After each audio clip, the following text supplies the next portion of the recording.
Recording progress. Good evening. Hello, I'm Iris de Rode, and I'm here to present French-American Histories, One Story, Two Narratives, which is a virtual talk series launched by the French Embassy in Washington, D.C., but particularly by Villa Albertine and the Fédération of the Alliance Française of the United States. And I want to particularly thank the Fédération of the Alliance Française to co-organize in particular this how do you call it, series event, huge event interview with us, because they of course proposed Roger, sorry, I have a problem saying all these names, Roger Mummert today. And so I would really want to thank them for this organization and for the selection of this topic and the speaker of today. So each of our episodes delves into a unique aspect of the French-American relations in all its facets. And so we have interviews with leading scholars, different experts, practitioners in the field, and today we will focus on D-Day. So of course, today is an important day, and particularly tomorrow and the day that are following, because we're all celebrating the 80th anniversary of D-Day now in June of 2024. And so many countries, of course, celebrate D-Day with several events and festivities, but in particularly, of course, in France, in Normandy, is where the main international celebrations are happening, with about 25 heads of states, but also, of course, President Biden, who has just arrived today on the French soil, and of course, welcomed by French President Macron to commemorate this very important moment for world history, and particularly, of course, French-American friendships. And so we will talk today about D-Day, more in particular on also the narratives relating to D-Day. And for that, I'm very happy and thrilled to welcome Roger Mummert to explore the French-American narratives, of course, that he has studied a lot and actually also went on the grounds to prepare for this particular interview last week in Normandy, when apparently it was nice weather still. Great weather. Yeah. So before I will start the interview, I'll present you and of course welcome you, and thank you so much for coming all the way from New York today. So Roger Mummert is a founder of the Paris Project, which is also on the website theparisproject.net, and he's the editor of its newsletter called Paris, a City of Ideas. He's a writer and photographer whose cultural work has been published in the New York Times and many other journals and magazines. Additionally, he has written extensively on travel and culinary topics for print, radio, and television. Maybe we can talk about what people ate during D-Day. Happy to, yeah. And so Mummert has created a series of presentations for the Alliance Française, which is of course how we got in touch with you. And other series are also available on the Paris Project that include Quel Bourgeois, Biography of a Social Class, Walking a Lobster, The Birth of La Bohème, The Greening of Paris, greening, so the green spaces in Paris, and also Laïcité, It's a French Thing. So there's probably many others. This is a selection, and so you can go to his website to explore all these different topics that are relating, of course, to Paris and French culture and other aspects. And so recently, Mummert, as I just said, toured the battlefield sites and towns in Normandy to prepare for this particular commemoration and presentation on D-Day. And so we will revisit the D-Day events a little bit, but then we will mainly talk about the narratives that, of course, is your main topic. Before we start, I would like to ask you how it was to be in Normandy just very recently. Oh, it was wonderful. Not only was the weather wonderful and the countryside so beautiful, but the sense of excitement over the 80th celebration, commemoration of D-Day was in the air, and there were a lot of preparations that were happening for that. And it was great. I was so happy to meet not just people in the community, but people on tours. I took a couple of tours out of the town of Bayeux, a beautiful town. That's where you should start. And everybody on the tour had some kind of a personal connection. That's what we all talked about. Not that anybody was with that, because they're all that there's about, I think, 200 of them left that are coming to D-Day. But rather, everybody had an uncle or an aunt or a father or some kind of connection to what happened, a colossal world event that happened in this place, this beautiful place of beaches and fields and orchards and hedgerows and and also a great many cemeteries and commemorations of the horrors that happened in this absolutely beautiful land. So I was happy to be there, happy to meet, everybody talked, and everybody pretty much said the same thing. I came to see this because we should never forget this. Mhm. And I was really struck with that and really moved by the very experience of going and seeing something that I've been reading a lot about, but for a journalist, you've got to go there, you got to smell it, you got to touch it, you got to feel it too. And then the story comes through. Of course. Thank you. And so can you briefly remind us what D-Day was? Because of course the public knows, but we would like to go to the small details of it to understand really what it was, and was it just one day or maybe more? Yeah. And so also to focus on who was involved, that would be great. And I'm gonna start a few slides to illustrate that for for those viewing, watching. Well, of course, 80 years ago tomorrow, but we really should say now because if it's 6 o'clock here, it's midnight in France. The paratroopers are already in the air, and in 16 minutes after the hour, there's going to be the first Brits that land and take in about a half hour the Pegasus Bridge. So it's really in motion right now. If you can imagine what happened 80 years ago today, and that's 10 years before I was born. Quite a bit. 4 years before you were born, Iris, but it was a central event in the lives of my parents. And Iris, you're European from the Netherlands. Of course, you heard family stories yourself about what happened on this momentous day, which of course was more than a day. Exactly. And so the question would be mainly just to go over it very briefly, but what was D-Day and who was involved, and especially so why? D-Day was a colossal world event, which an alliance of England and the United States and the participation of some soldiers from other countries, Poland, Netherlands, and a few from some from France, launched an invasion on the Western Front against the tyranny of Germany and its world ambitions. Germany had been fighting a war on the Eastern Front, but had been begging really the West to attack the German forces from the other side against what was called Fortress Europe, or the Atlantic Wall. So picture an armada bigger than anything that had been launched ever in history. 7,000 to 8,000 ships, 15,000 aircraft, 125 to 150 soldiers landed on the beach in one day in 5 different areas. Of course, Omaha Beach is most famous, and Utah was the American sector. And to the north of that were 3 other beaches: Juneau, Sword, and I'm gonna fall short here. Sword and Gull Beach, which were taken by the British, the Canadians, and the British. So there were 5 beachheads that were established in one day. And this was a colossal event. It was far from assured that it would be successful, but the price of it failing was just frightening beyond all imagining. This was the Western forces pushing into Europe to push back the German forces in a day. They secured the beachhead. They didn't achieve all the targets they had in mind, but they had proven that this was a strategy that was going to work, and they would not return back. Now, D-Day was the first of 2.5 months of fighting. So it was D+1, D+2, D+3, and so forth. And we can go through some of the different phases of this 2.5 months called the Battle of Normandy.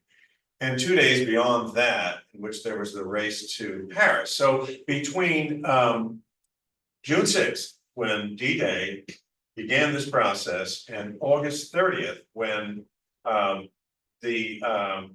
Paris had been secured, and all the forces, the German forces, were pushed across the Seine and out of Normandy. That's known as the Battle of Normandy. So from June 6th to August 30th is what we speak of as that battle. And so what was the major outcome afterwards? Well, the outcome was that the German forces on the west were routed, really soundly defeated, were pushed back. There was a great deal of fighting there, and there was a great deal of fighting to come. There were 337 days between D-Day and the formal surrender of Germany. So there was, of course, the push across the Rhine to push the Germans entirely out of France. There was the Battle of the Bulge, the resurgence by the German forces. There was a great deal of battle yet to be. But this was the turning of the tide Yes. and showed the resolve of the West against the German war machine. Thank you. That's a very great overview so that we understand what we're really talking about. But of course, your main interest and your research that you've done in Normandy, but also before, and I'm sure will do even more, is of course the narratives that are relating to this. So what do people say? What is the main narrative held by some of the different participants? So we're going to delve into that topic and mainly looking to start with the US perspective, and then we'll also look at the French perspective. But before we do that, I would like to ask you, why is it relevant to study narratives, and why is it so crucial for us to understand narratives, and but also the way they change? That's a great question, and we could spend the rest of the time on that. Yeah. But I'm a journalist and I deal with stories and narratives. I try to understand how things work. I ask a lot of nosy questions, and I question a lot of answers that I get. But I'm always looking for underlying structures and codes and so forth. And in the end, it tells a story. And we live by these kinds of stories, especially when we have something as horrific as this event, or some of the horrible things that are going on in the world today. And we have to acknowledge we have not rid ourselves of war by studying war. And so we understand these things through the telling of stories, of the narratives, often of a single person, a single family, of two people from different cultures coming together.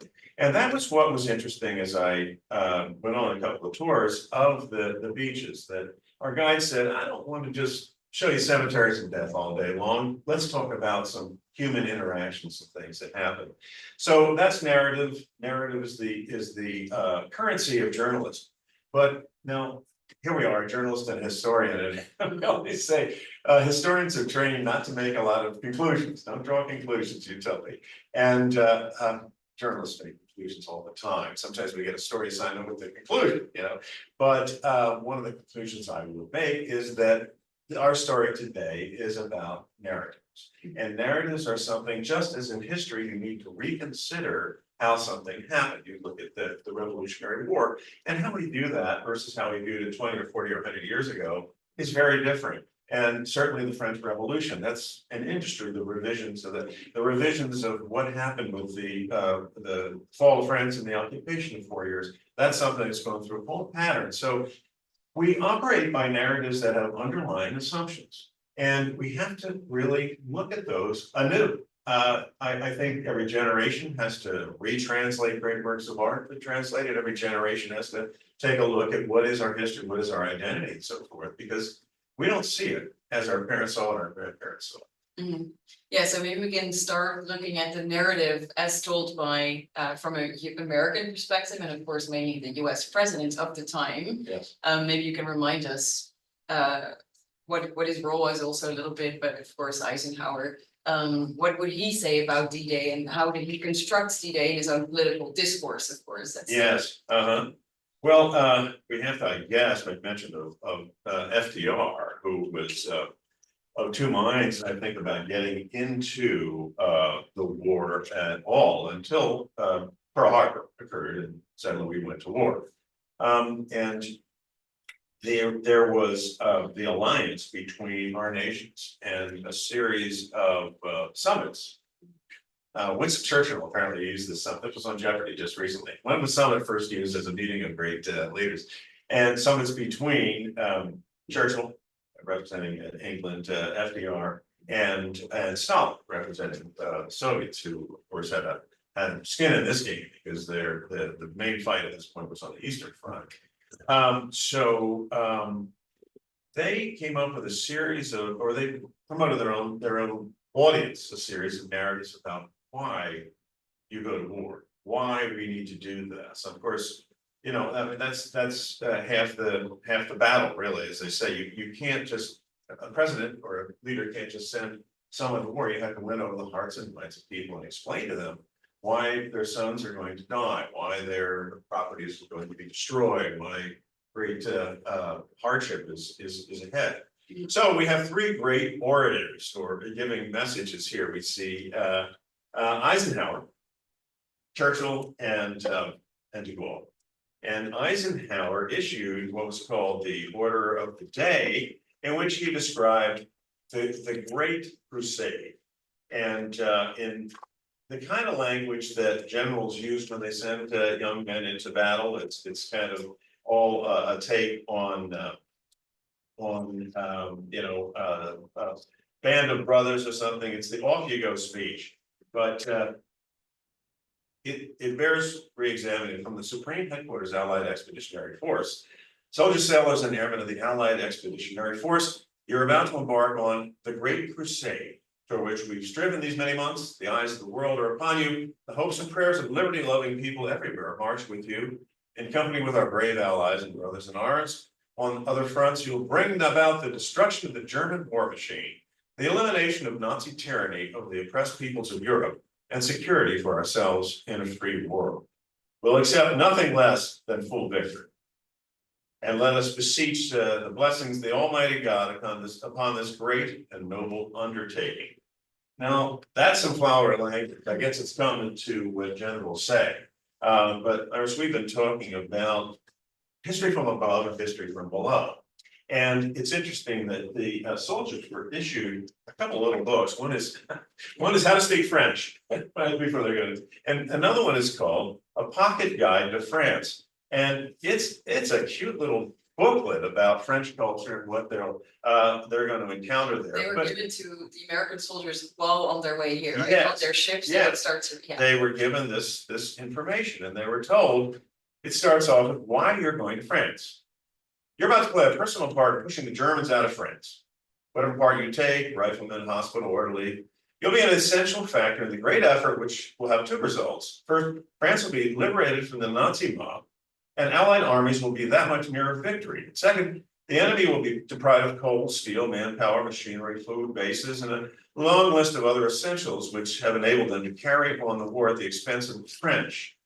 And then it explains why, really why they're doing this. And the Allied offensive you're taking part in is based on a hard-boiled fact. It's this: we democracies aren't just doing favors and fighting for each other when history gets tough. We're all in the same boat. Take a look around you as you move into France, and you'll see what the Nazis do to a democracy when they can get it down by itself. Now, this is in real simple language what the soldiers were told. You're going there not to just do a favor for others, because we're all in the same boat. And we're threatened just as France and Europe is threatened. We'll be interested to see if President Biden evokes that in his remarks tonight and tomorrow in the D-Day celebrations and so forth. So we were there, we were presented with this great crusade, and we were also told we're all in the same boat, putting aside the metaphor of the boat that they all were getting into and so forth. So this statement from Eisenhower I see is another verse in the hymn called American Exceptionalism, which is a very interesting notion, one that was popular in the age of imperialism, one that has been cited again and again. Just last month, President Biden addressed the graduates of West Point, and he said, "You're doing what no other nation can do. We are indispensable." So he's invoking the American exceptionalism. President Obama did that some years back, and he was called on it by some European leaders who said, "Who are you to talk about being exceptional? How are you so much better than anybody else?" It's a notion that it's part of our assumption as Americans, I think, but it's very much in question as to whether or not it masks a kind of age-old imperialistic agenda. And also what's interesting what you just said about how to motivate troops, but also how to validate the cause they're fighting for, of course, which is also something, of course, the GIs themselves, the soldiers on D-Day were believing. They were probably going there full of enthusiasm, but then they also arrived. And you have some narratives of the GIs themselves that you can develop on. Yeah. Well, there are great accounts of GIs themselves, and many of them have come out in recent years. And I would mention Tom Brokaw's effort with The Greatest Generation as being a force in that. We also have to give a nod to Private Ryan as Saving Private Ryan as a kind of watershed in how we in this country tend to see and emote and explain what was happening. Tom Hanks's great speeches about I'm a school teacher, and I don't know if I'll ever be able to explain to my wife days like today. you know, what I've been changed by it. It's pretty incredible that this was a generation that went to war. Many of them very young, thinking they were going on an adventure. It was an adventure, but many of them not coming back and being very much changed by what they saw. So a kind of stoicism developed after that. Dad didn't talk about the war very much. Tom Brokaw got some of these GIs talking about it. You see here some of their experiences as the gate lowered and they went into the water, and their officer in front of them was just ripped to shreds and so forth. What it sounded like, the madness of everything that was around them. And also they reflect how they were accepted by the people in the countryside. One says, I'm hanging off the Jeep, I'm holding up my enamelized teacup, and I'm getting Calvados poured into it, and cider. But their experiences are just wonderful that they've been able to share these while they're still able. And we'll get to some of the narratives that were reflected by the reporters that reported the war pretty much from the front also. And yeah, here's a couple of books of note. Audie Murphy, To Hell and Back, great book. It was made into a movie. He was a hero. He was a fighter pilot. He had 50 kills or something like that, 21 medals or something. Told his story. It was written with a writer and made into a movie. He later went to Hollywood, had quite a career. Andy Rooney was writing for Stars and Stripes. Tom Brokaw, we mentioned, there are a lot of these eyewitness accounts. There was also something, and I just recently came across this. It was called GI Stories, and it was published by Stars and Stripes newspaper, which is the newspaper of the armed forces. Been around since 1861. The office is just a couple minutes from here now on 3rd Street here in Washington. It operates, it's amazing, it operates independently, but under the Department of Defense, and during the Second World War, put out regular dispatches to the soldiers themselves. So this isn't something I'm reading about before. These GI stories, there were 50 of these booklets done. And again, they were just small ones that you would tuck into that little jacket you wore in battle and whatnot, and read it in your spare time. And believe it or not, war does have a lot of downtime, does it not? I'm sure. So. And so because these were also spread in the US at the time, these narratives, and by journalists. And so of course there was journalism was a very important factor of getting that information to the people of the United States. Of course, if you can tell more about journalism, their role. Well, sure. There also was the soldiers themselves. There's something called V-mail. Eisenhower was a big believer in morale. He saw it as one of the pillars of a successful war. And one of the things that he was sure to facilitate was getting letters in, getting letters back. Now, what did soldiers write home? You know, I mean, what are they gonna say? Not everything. They're gonna, but that's a telling story in itself. So there are, of course, those personal mementos and so forth. And sadly, the so-called letter, again, I mentioned Private Ryan, when Captain Miller finally expires, one of his men walks up to him and he reaches and he takes his letter. Well, that's the letter you wrote in anticipation of dying. See your loved ones back home. That's one of the last things that, okay, he's gone, go fight, let me take his letter. You know, it was really nothing said about it. It was just that moment when there was that camaraderie and that understanding that of this kind of life passage. So there were letters home also. Yes, but there were workers who were, I wouldn't say for the first time, but more than ever before, were covering the war from the front. And some of them very notable. Many of them killed. In fact, in Bayeux, there is, beside the Normandy Museum, there's a lovely garden which has a series of stones of journalists who were killed, not just in the Second World, but really up to contemporary times. And it's a very moving thing. The museum is right there. My wife texted me and she said, "What'd you do this morning in France?" "Oh, it was great. I went to a cemetery, a memorial, and a museum." So it's kind of a dream day for you. I'm glad I'm not there. But it's a very moving experience to see and take in that many of the journalists did lose their lives in getting the story, telling the story. And you said that General Eisenhower would also support that, sent that, and there was a change, right, within journalism at that point. Eisenhower was a key factor. My thinking is Eisenhower was a key factor in how the war was covered. He saw the journalist as fulfilling a very basic role. He said, but it's the public that provides all of this, all the fighting men, all the supplies, and they need to know, they deserve to know. And why shouldn't people write what they see instead of trying to cover it up later or something like that? And were In a people, very, were they informed of the magnitude of the people dying at that moment? I don't think anybody anticipated the death we would see on, say, Omaha Beach. Yeah. Afterward, the generals say the dying was terrible, but it was in line with what we thought might happen. Now, do you tell your soldiers you're going into battle and you're going to die? You know, we band of brothers, we were fortunate few. No, you don't want to be doing that. And in fact, some of the journalism that I think is most reflective of the soldiers was done by a cartoonist named Bill Malden. And he wrote a story about World War II, and then he continued his column. And well after, I remember as a little kid, these cartoons about World War II, Willie and Joe, the dog-faced soldiers. There's Bill Malden in the second picture there. He said, I didn't fight with a gun, I fought the war with a paintbrush. As it happened, he got into the war in he got into the military in 1940, and he volunteered to work on the newspaper, even before we were in battle.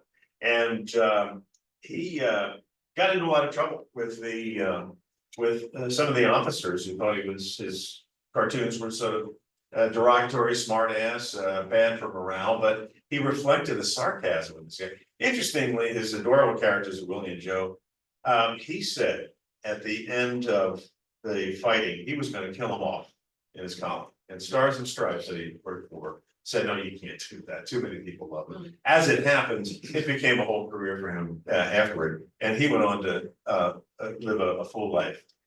Less so for Robert Capa on the left, the father of photojournalism. You cannot think of World War II without, or war, really, modern war, without thinking of Robert Capa. He was born Andre Friedman, 1913, Budapest, educated in Berlin, lived in Paris for a while when he fled the Nazis. He spoke 8 languages. And at one point, he actually used his German to round up some POWs and stuff. These guys were involved in these kinds of things. He's known for 11 pictures which were taken on D-Day. He went in on third wave, and they're all out of focus. In fact, the collection's called Slightly Out of Focus. He said, I want to get the definitive shot. I don't care if it's in focus or not. He says that if your photos aren't good enough, you're not close enough. He was a daredevil, but he made it through the war. And in 1954, he was in Indochina, Vietnam. He stepped on a landmine and was killed. He was 40 years old. And then there's also Ernie Pyle that you. Ernie Pyle's my God. Yeah, no, he was a guy who covered a host of wars. He was the old man. He was like 40 years old to these other guys who were younger. He was a son of Indiana, born in 1900 by the shores of the Wabash. And, he was one of 28 war correspondents, or rather attack correspondents, chosen to go on D-Day. As it happened, he went on the second day. But 28 correspondents were chosen among some 900 or so that were covering all of Europe. And he describes in a chilling account, he describes what it's like being on the boat, being scared shitless. I mean, just going over these other guys, vomiting and the stress of it. And they waited so long. Now it was here, and they knew death was on the horizon. They called some of these boats the taxi to hell, you know, the landing craft. But he went, as I said, on the second day, and he reflected with some of the most the greatest honesty and genuineness the experience of it. Here's a couple of accounts. He said, as far as you could see, starting at D-Day, the ocean was infested with ships. And then there was the presence of dead and wounded men lying so thick you could hardly take a step. And a gigantic amount of wreckage of ships, tanks, equipment, and gear. After so many battles, there were no new words. By the time we wrote about it and got our copy out, no one cared about it anymore. He had almost like a religious kind of and some of his writing has a preacher like, not a preaching like, but almost a reflective religious kind of edge to it. He describes, for example, being embedded among a anti-aircraft group, and he's got action above him, and he says he carried no gun, by the way. It was illegal by international law. So he's there with a pen and paper, and he says, well, first came the small planes flying low to spot German positions. Then the heavies came with a doom-like sound and terrible slowness. Families of 70 planes each, constant progression. What the Germans must have thought is beyond comprehension. We were so fascinated by the spectacle overhead. We stared straight up till our helmets fell off.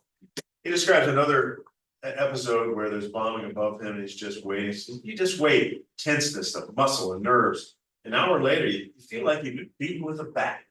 I mean, this descriptions of what it's like, just really precious stuff. There was one other reporter that I wanted to mention, that's Lee Miller. And she was extraordinary. If we can go back to Lee Miller's picture. She was known as the femme soldat, the woman soldier. And she said, yeah, femme soldat. I was just a journalist. And she was born in Poughkeepsie, New York in 1907. And she was a real free spirit. Ran off to Paris when she was 18. And then she was in London for us. We modeled for Vogue.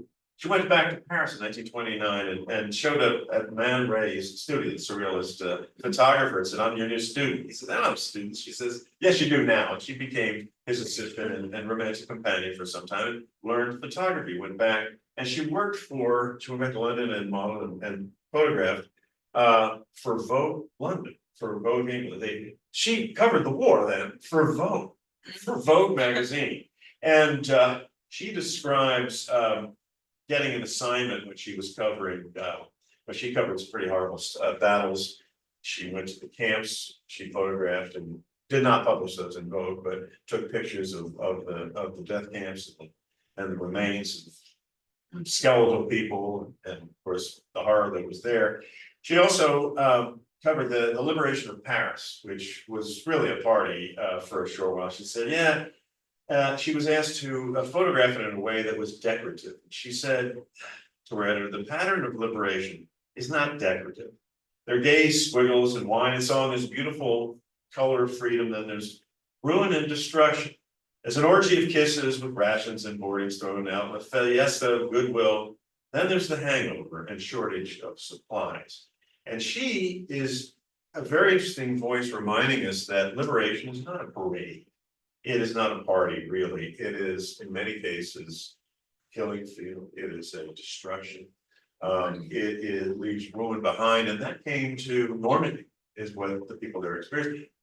People that really had not seen war up until 1944. They'd seen occupation, not happy about it, but there was kind of a go along, get along attitude among many. But war came and it destroyed some of the towns. It destroyed orchards, and we killed, in addition to 15,000 to 20,000 French civilians through Allied bombings. We also killed 500,000 cows, and it's a dairy country. The place was littered. If you see pictures of the bloated carcasses of cows, of horses of cows. There's a description that. Again, Ernie Pyle says, well, we saw some old Frenchmen going out to the fields to round up whatever cows we didn't kill. I mean, human life, I'm not equating the life of a cow, but what I'm saying is the destruction was just everywhere, and you see it everywhere. You see the pockmarked effects of the carpet bombing around Pointe du Hoc. You see the embattlements of the German Atlantic War just everywhere. They didn't remove, you can't really, they're gargantuan installments. And they're reminders of all of this. It's just very fresh and very there in your face. And you're struck with this kind of cognitive narrative, cognitive dissonance, I should say, between the beauty of the place and the horror of what took place. And so, talking about narratives, because we've seen now from the general's perspective, the American General Eisenhower, but also the GIs and journalism. And now you already alluded to, of course, the French side of the story, because it was, of course, a liberation, but it was also devastation at the same time. So let's talk about de Gaulle, the French president of the time, who was, of course, also had been a general before. And who didn't necessarily partake that much in D-Day. Maybe you can explain his role, but then also what became his narrative on D-Day. Well, de Gaulle's narrative is one where, the First World War, he was a distinguished general, and disagreed with the leadership on the fall of France. France fell in just a matter of a few weeks, and he escaped with several 100,000 French forces to England. He was hosted there, and he spent the 4 years in England and Algeria, and believing and sending out a message that France was eternal. France still existed. The third republic was still in existence, and everything that the false leaders of France had agreed to was illegitimate. And that was that in the fall of France and the armistice signed in June of 1940, France was split into two, so-called occupied France to the north and the Free France to the south, Vichy France, run by Marshal Pétain, one of the heroes of World War I, but the face later of collaboration and worst possible outcome for France in that regard. So his role was to spend 4 years trying to marshal the Free French forces and insisting on the legitimacy of a France that existed outside of France, outside of metropolitan France, as they call it, the actual octagon we think of as France, Algeria and the provinces and the outer islands and so forth. De Gaulle very much wanted to keep that together, and he saw himself as the leader of that.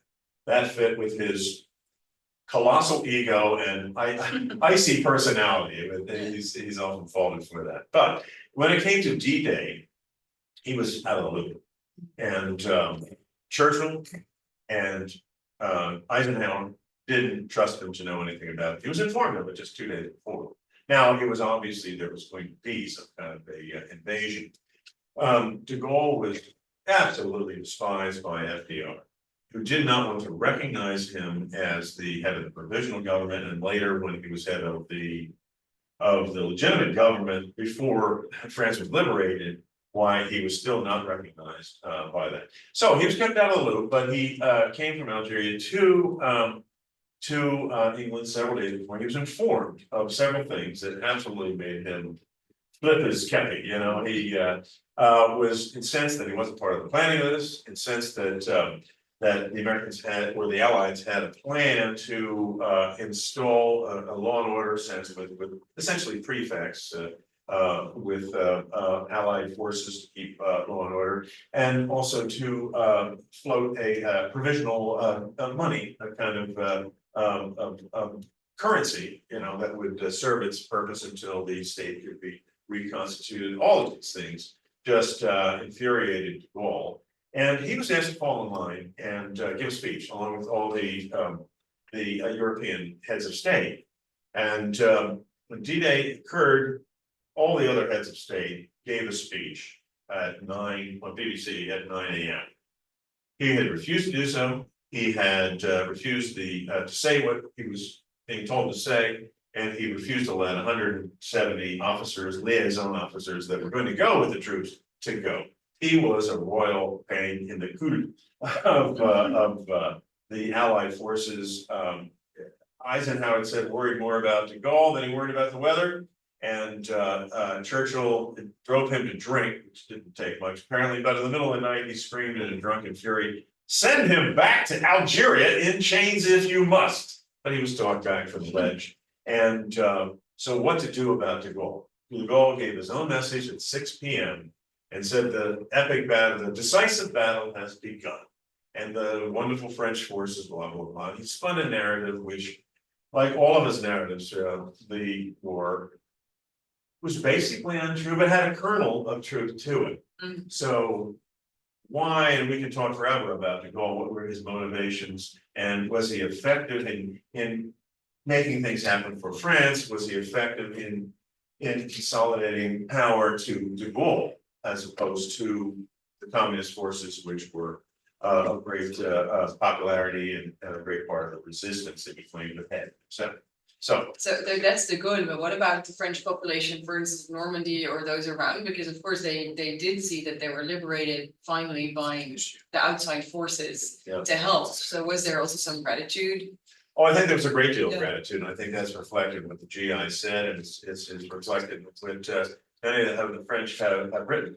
You know, the saying that your experience during the occupation had everything to do with geography. You were in the south of France, if you were in the countryside, you had a very different experience from if you were in Paris, for example. And the people of the countryside had food. They were the food producers. In Paris, you were looking for a pigeon to club over the head and put into a pot, you know. But in the countryside, there was an abundance of milk, butter, and cheese, and so forth. And there was a lot of black marketing, and a lot of people, a lot of the normal people, did very well in that regard.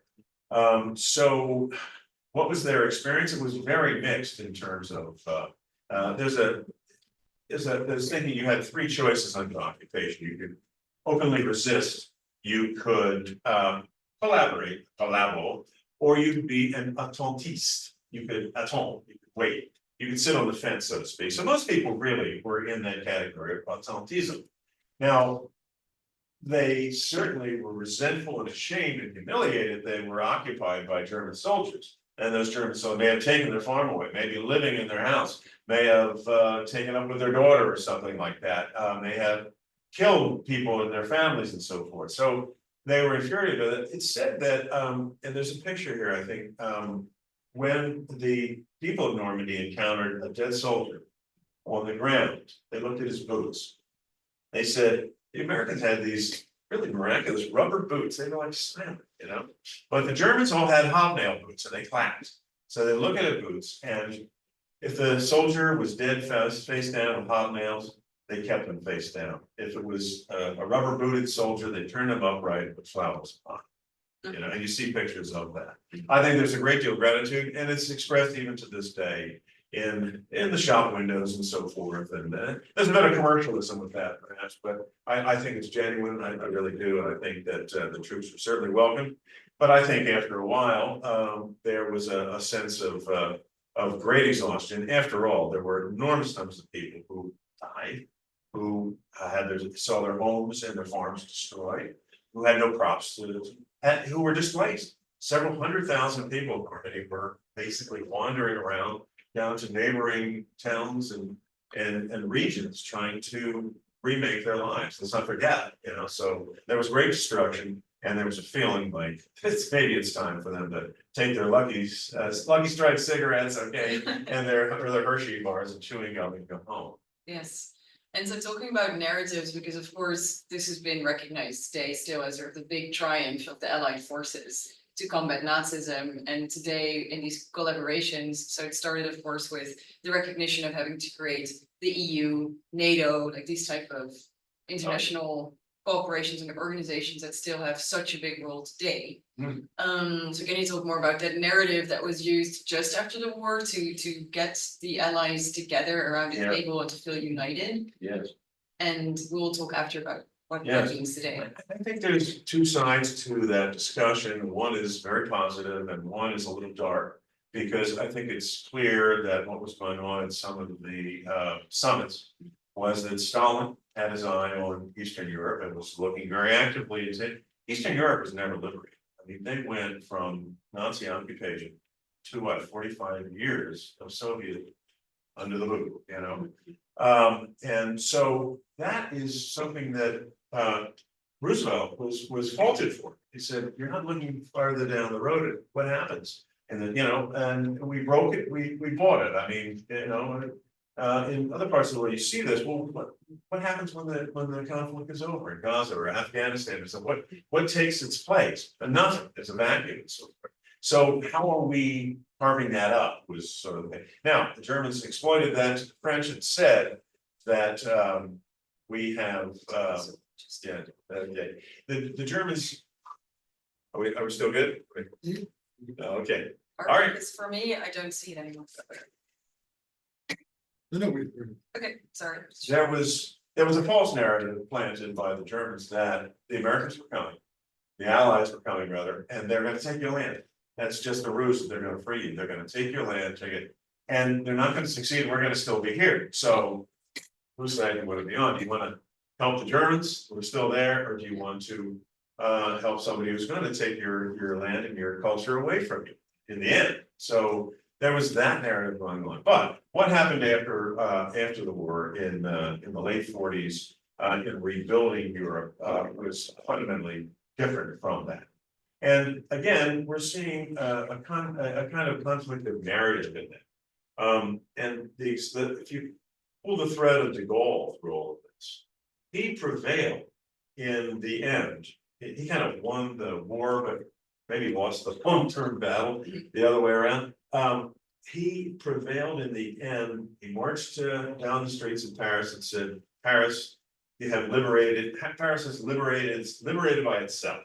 In other words, you know, he was telling another falsehood, but for a purpose.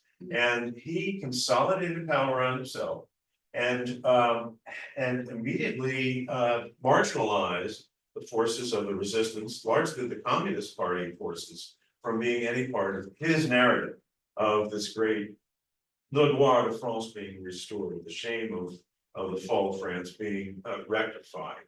Now, that was a good narrative for that day, but it perhaps wasn't a good narrative for what had happened after Paris was starving, France was starving.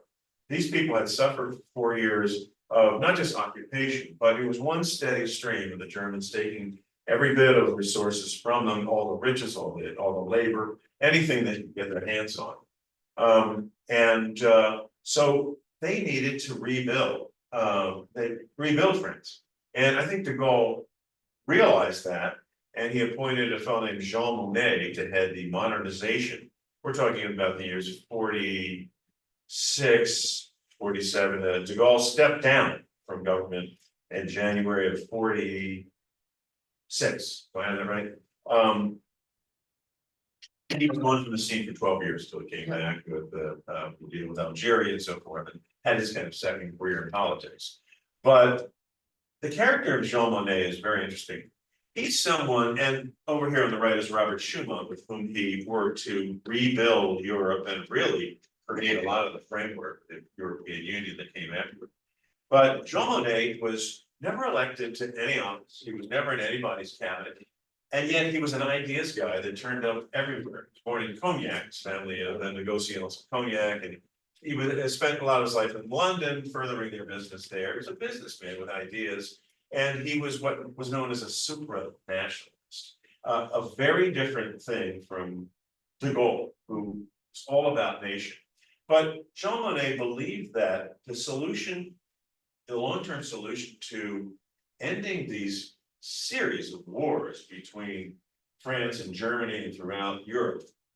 World War II is just kind of a continuation 20 years later, World War I. World War I coming out of the fall of France, the Prussians in 1870 and so forth, and on over territory and grudges and so forth. The only way to end this was to create a common economic web of essentials like coal and steel. He and Schuman started this European Coal and Steel Organization, whereby it's really impossible to go to war if you're connected and counting on people for that. To a large extent, this has sort of taken us where we are today. This is the beginning of the common market and the European Union and so forth. And it's being tested now. It's being tested, the concept of NATO and so forth, you know. What role does economics to play? And of course, he was all about modernization and getting France in it. And so France went through this period after the war of regeneration. Once they were done with kind of reckoning, you know, the collaborators and so forth, it all became about building France. And in Germany as well, miracle of economic miracle, the Marshall Plan, and the money that the United States continued to pump in, and that the European Union was able to borrow and generate and get on its feet again, because it absolutely had to be rebuilt. So that was kind of an outcome, and it brings up issues of narrative again. Yeah. De Gaulle's narrative about the eternal France, the flame of resistance shall never go out, the glory of France, the Roi de France will be restored, and so forth. The Third Republic never, there's no need for a republic. The Third Republic never ceased. He changed his views on that when the Fourth Republic came, but that was nationalism pure and simple. Jean Monnet and others of his beliefs saw a very different kind of Europe, and maybe more like the kind of Europe that has come in and which exists today and still being tested in many ways. Yeah, and so to conclude, because we're going there to today, because of course this is a very important moment to commemorate D-Day and its importance then, but also of course it shows the importance of the maintenance of democracies and fighting against other evil forces that might destroy democracies and liberties that we in the West at least believe in. Yeah. And of course we are tested there with the wars in Ukraine and Gaza and so on. And of course, if you look at Biden and Macron and all these people that will give their speeches at the beaches of Normandy, they will focus on democracies as a principle, as something to fight for, to maintain.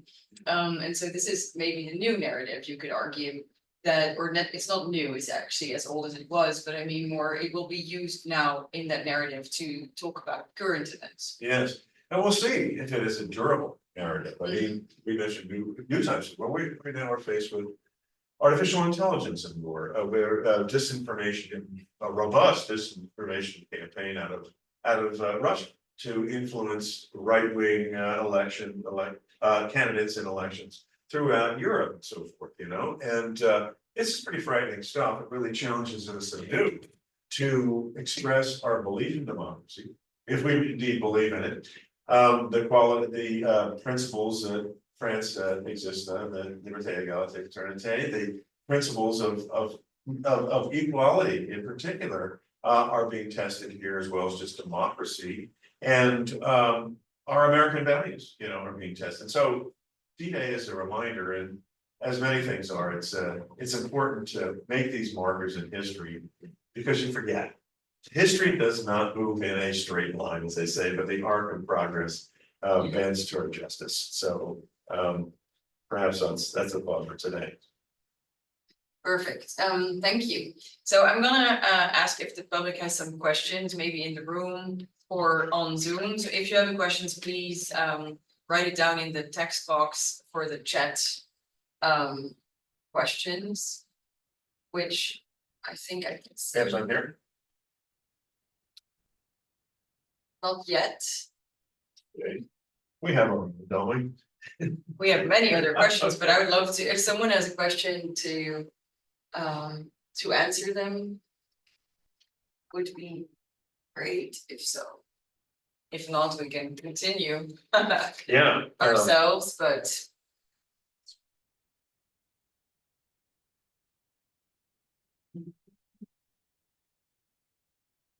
I alluded to your family story about hardship during the Second World War. You want to care to share that? yeah, story? before there's a question, yeah. Oh, maybe okay. No, there's no question, but if ever there's one popping up, I will look at that. Okay. But so yeah, we were talking about the effect of World War II, not just on France or the US and so on, but also other places, and I'm from the Netherlands, and so it's true that, of course, the Netherlands did surrender extremely fast. After a few days, they realized we'll never win this, so we better surrender. Yeah. And so during that occupation, my grandparents were living in the north of the Netherlands, and there was no food left at the end of the war, which is called the hunger winter, which is a moment where they could only eat tulip bulbs.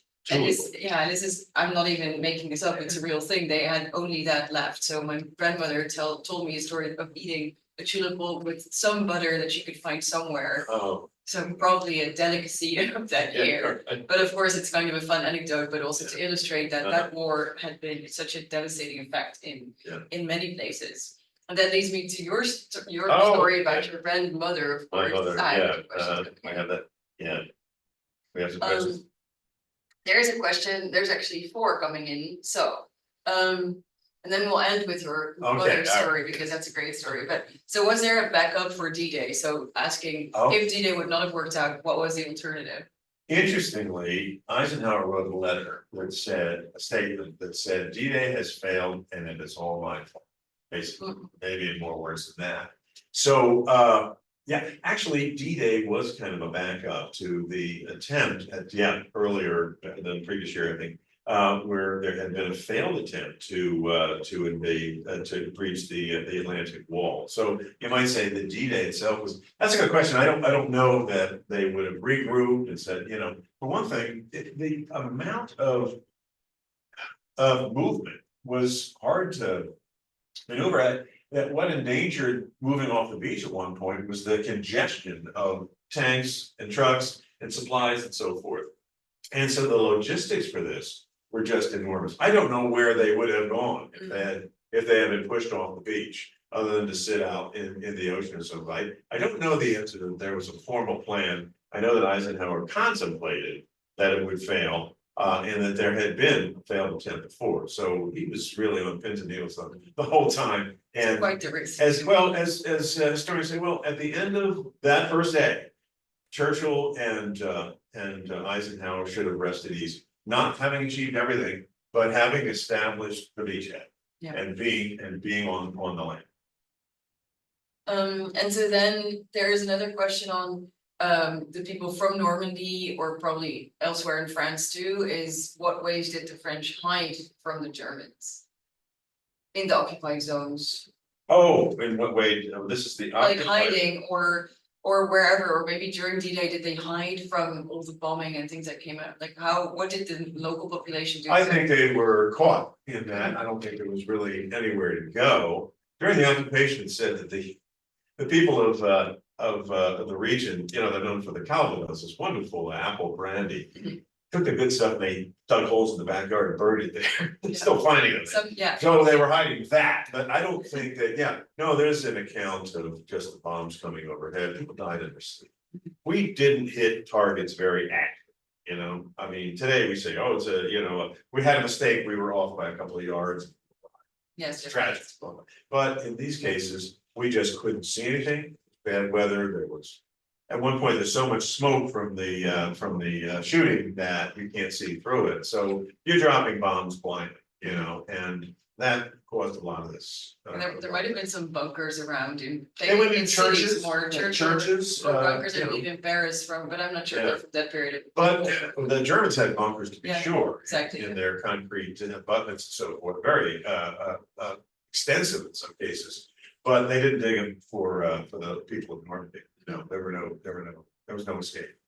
Yes, and then there's a specific question on General Montgomery. Do you know more about him and the role he played? Yeah, Monty was in charge of British forces, and he played a very controversial role because he was not really an order taker, and an American was put as supreme commander of the Allied forces. So he was parallel to Bradley and some of the other American generals in his own. He was said to be kind of an odd duck, wasn't somebody that really revealed much about himself, stayed in his tent, didn't talk much, didn't reveal, said didn't like the idea of reporters being around. Always wore his sweater. He was a strange kind of a guy, but he was faulted for being too hesitant and not risking his men in the advance upon the taking of the city of Caen, which was where the Allied forces kind of got stalled for a couple of weeks. So Monty played a big role. Now Eisenhower had great things to say about him in his book Crusade in Europe, which is his recollection of the war. But he liked everybody. He had a nice word today. Even Gall, he said, I admire his spunk or something like that, you know. Monty, that's a whole chapter, you know, what he did, and I can't pass judgment of whether or not he was as aggressive as he should have been, whether he held us back, or but he was a central part of the whole Battle of Normandy. So another question would be, how did the Allies mislead the Germans about the date and location of the invasion? Yeah, there was a very active disinformation campaign. We had spies in place, and we had the Germans thinking that we were going to attack to the north, which was a point cap where it was only 19 miles across. And they were convinced that's where it was gonna be. We had bombers go there and bomb things. We had at one point a fake army on the shores of England blow up tanks and planes and because the Germans went overhead, oh, they're massing their forces there. When we struck in Normandy, we planted disinformation that this was not the big attack, it was still going to be to the north. And Hitler believed that, didn't want Rommel to move his troops out of there. Rommel wanted to get down to where the fighting was and so forth. So we caught them by surprise. As everybody says, Hitler was asleep, Rommel was at his wife's birthday, and the German soldiers were not in the habit of going out and initiating. They didn't go rogue. They waited for their orders, and that was a fatal mistake. Yes. It's interesting though that that worked out well. So there's two other questions and then we'll wrap up. And there's a third point just for you, but it's did Dean Rusk ask de Gaulle, after de Gaulle asked to have American forces leave France, if that would include the dead ones? So did he ask if that, yeah, so if they would leave, if all the Americans would be sent their bodies? I heard something of that. I can't speak to that. I don't know, but de Gaulle did some appalling things. Yeah, that they didn't want to get buried there. Yeah, there was a choice. Interestingly, generally, you tell me it's true in battles in general, that people get buried where they die. Yeah. Where they fall. That's generally, and that's true in Normandy. And there are enormous numbers of Germans, 80,000 or something like buried right there, and these battle sites. So, some in mixed cemeteries that have American and British soldiers as well. So there was an option with the American cemetery in Beaulieu-sur-Mer that you could have your son shipped home, should you choose. The United States would pay. They're the only ones that did that. But there was some kind of a reference to you want us to ship them home. Well, like why should they be buried on French soil? I can't speak to that. The last question would be, are there any lingering social or psychological effects that continue to affect the local communities of Normandy? Is there any impact still today to be felt? Some of the villages you can still visit are. There's visual impact. There are martyr towns, Saint-Lô.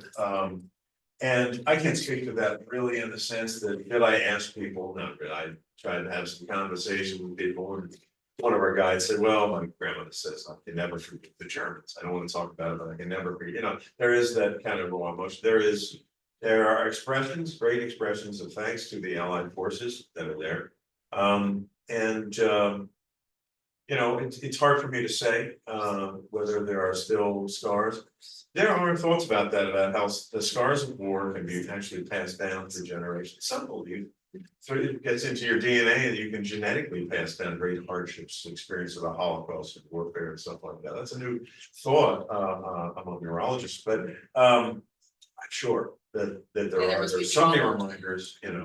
Same time it is what they do there. It is along with Calvados and apples and cows and cream. It is a big part of the economy there, reminding people what happened here. Yeah, especially right now in June of 2024 with the 80th anniversary, of course, being celebrated, but also, as you said, commemorating of all the more dark sides of D-Day, of course, which is also important to remember. Yeah. But overall, I would like to end with that, of course, it was such a positive idea of bringing liberties and freedoms. And I think we celebrate that now. We talk about our America being divided. So, but this was a time of greater unity, but greater generosity, perhaps. And these soldiers came together, and Bill Moll's cartoons were like, well, that guy from Brooklyn talks funny. Well, that guy from Louisiana, you can't even understand him and stuff. It's time when great numbers of people came together, and one big cause. And what's everybody doing? Yeah, one big cause, and that changed America, and that led to what Tom Brokaw described, the great generation. People from that, and we're still talking about what positive effect it had, because some good it was the good war. We said good came against the forces of evil.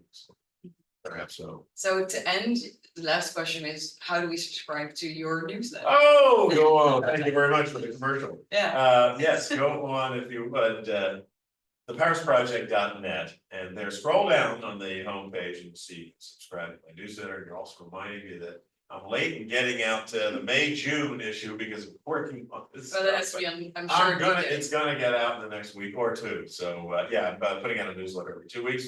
Please join me, some great, photographs coming up on graffiti throughout Paris. I, spent some time with the graffiti artist in, Menil-Monton and Belleville, and it's very exciting, of course, the Olympics and a lot of, great things, so. Yes, all right. Wedding gown, time? My mom's wedding gown. I think it's time to wrap up. Okay, we'll wrap up. Yeah, it's time to wrap up, but you keep it for the newsletter, Okay, for all right. those Yes, curious all right. to the story about the wedding Yes, gown. go to the newsletter here about the wedding, the parachute and the wedding gown. Exactly, Coming up. cliffhanger. Thank you so much for joining tonight, and we will be back next month with this series, and thank you so much for accepting Thank this you, interview. so very honored, thank you. Right.